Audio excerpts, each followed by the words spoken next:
सुप्रभात बच्चों। आज हम एक नई कविता का अध्ययन करेंगे और उस कविता का नाम है एक बूंद। एक बूंद इस कविता के कवि हैं अयोध्या सिंह उपाध्याय हैं। तो सबसे पहले बच्चों हम कवि अयोध्या सिंह उपाध्याय जी का संक्षिप्त परिचय देखेंगे। अयोध्या सिंह उपाध्याय यानी अयोध्या सिंह उपाध्याय को हरि औध इस नाम से भी जाना जाता है। इनका जन्म 15 अप्रैल 1865 में हुआ था। इनका जन्म 15 अप्रैल 1865 में हुआ था। ये हिंदी के एक प्रसिद्ध साहित्यकार थे। साहित्यकार यानी इन्होंने हर एक विधा में अपना योगदान दिया है। हर एक विधा में इन्होंने अपनी रचना की है, जैसे कि नाटक, कहानी, कविता, उपन्यास, काल्पनिक रचनाएं, ये सारी उन्होंने इन सारी विधाओं में अपना एक अच्छा योगदान दिया है। ये हिंदी साहित्य सम्मेलन के सभापति भी रह चुके थे और इन्हें विद्या वाचस्पति की उपाधि से सम्मानित भी किया है। इन्हें विद्या वाचस्पति यह पुरस्कार भी मिला है। इनके द्वारा लिखा गया प्रिय प्रवास हिंदी खड़ी बोली का प्रथम महाकाव्य है।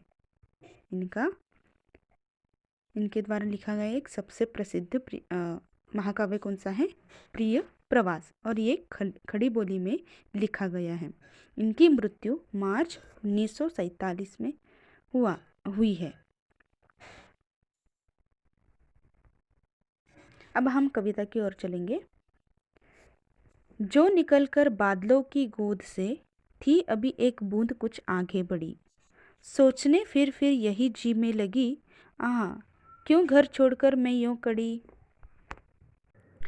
इन पंक्तियों का अर्थ यह होता है कि जो निकलकर बादलों की गोद से नहीं, बादल से एक बूंद अलग होकर आगे बढ़ रही है, और वो बूंद जो है वो फिर बार बार यही सोच रही है कि उसके मन में यही बात आ रही है कि मैंने घर क्यों छोड़ा, मैंने घर छोड़कर मैं यूं क्यों खड़ी हो गई हूँ। ये वो बूंद सोच रहे हैं। जो बूंद बादल से निकलकर बाहर आई है, आगे बढ़ रही है, उसके मन में बार बार एक ही सवाल आ रहा है कि मैंने ये घर छोड़कर क्यों आई, मैं घर छोड़कर बाहर क्यों आई।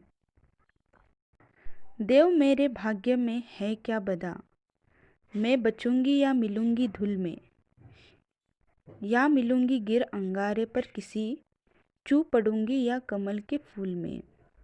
वो बूंद जो है भगवान से पूछ रहा है कि देव मेरे भाग्य में है क्या बता, यानी मेरे नसीब में क्या है, मुझे तू बता सकता है क्या कि मेरे भाग्य में क्या लिखा है।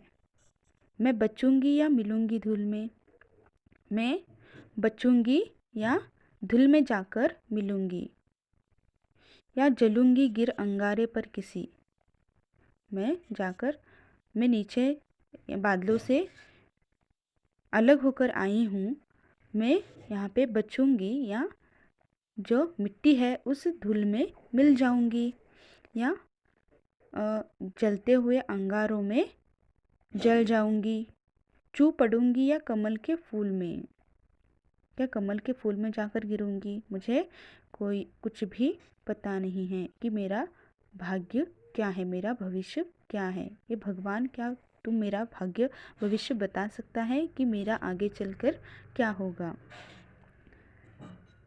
बह गई उस काल के एक ऐसी हवा, वह समुद्र की ओर आई अनमनी। बह गई उस काल एक ऐसी हवा, वह समुद्र की ओर आई अनमनी। एक सुंदर सिप का मुंह था खुला, वह उसी में जा पड़ी मोती बनी।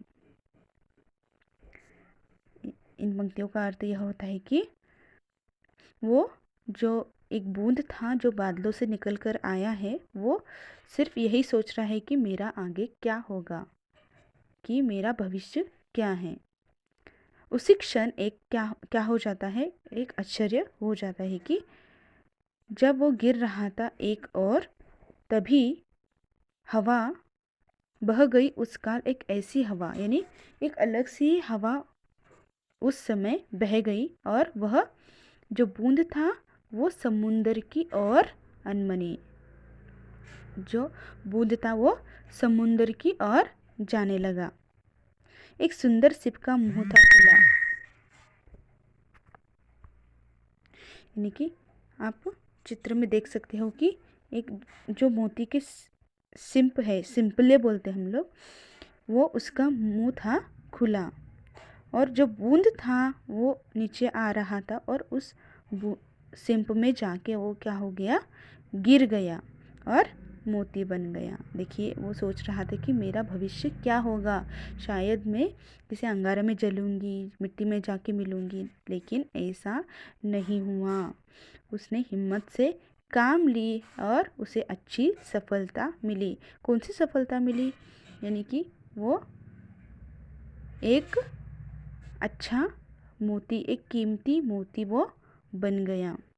जो पानी का बूंद था वो एक कीमती मोती बन गया। लोग यूं ही झिझकते सोचते जबकि उनको छोड़ना पड़ता है घर, किंतु घर का छोड़ना अक्सर उन्हें बूंद लोग कुछ और ही देता है कर। जैसे बूंद ने, जो पानी की बूंद ने बादलों से यानी अपना घर छोड़कर किस तरह से वो आगे बढ़ा, उसे पता भी नहीं था कि उसका भविष्य क्या होगा, लेकिन फिर भी वो घर छोड़ने के बाद आगे बढ़ते रहा और उसे अच्छी सफलता मिली और वो एक कीमती मोती बन गया। ठीक उसी तरह लोग भी यह सोचते हैं कि अगर हम घर छोड़ेंगे तो सोचते हैं कि हमारा आगे क्या होगा, हमारा भविष्य क्या हो सकता है, किंतु घर छोड़ना अक्सर उन्हें पछतावा नहीं मिलता, बल्कि कुछ उन्हें अपनी भविष्य में, अपने जीवन में अच्छी सफलता भी मिल सकती है। यह घर छोड़ते समय हमें यह सोचना नहीं चाहिए कि मैं आगे जाकर अच्छा काम करूँगा या नहीं, मुझे अच्छी सफलता मिलेगी या नहीं, लेकिन अगर हम हिम्मत से काम लेंगे तो हमें सफलता ज़रूर मिलेगी।